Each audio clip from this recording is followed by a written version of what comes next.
Πάμε κατευθείαν στο πρώτο μας βίντεο που είναι με την κυρία Στέλλα. Πού πάτε? Πάω να το πω. Πού πας? Πάω να το πω.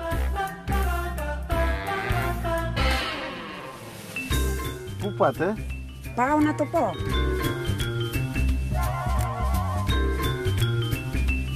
Πού πάτε? Πάω να το πω.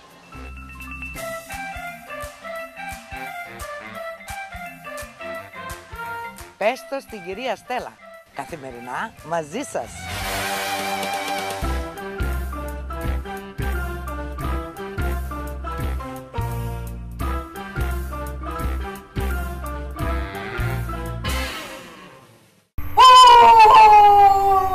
Πρέπει να πάρω το τηλέφωνο του Νίκο να το πω.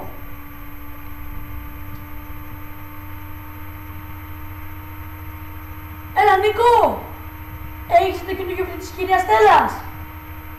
Τρέχα!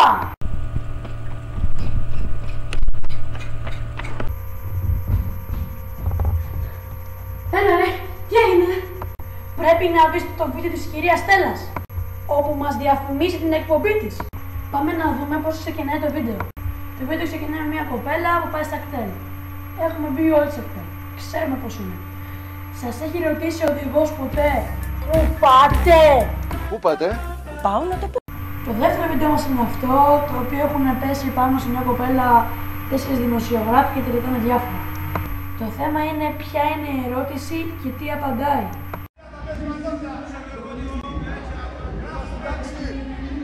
Μαμέ, θα ήθελα να μου πεις πώς μια κοπέλα φορώντας μια ποδοσφαιρική εμφάνιση τι σκέπτεται και πώς αισθάνεται. Σκέφτομαι φανταστικά. Τι, ερώτηση, απάντηση. Τέλος πάντων, πάμε στο τρίτο και τελευταίο βίντεο μας που είναι με τη Βίκη την Καζιάρα. Έλα Βίκ. Δώσε γκάζ μωρέ ανάπηρη. Δώσε.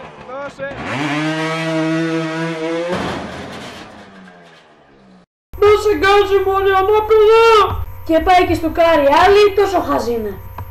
Και εδώ τελειώνουμε το σημερινό βίντεο μας.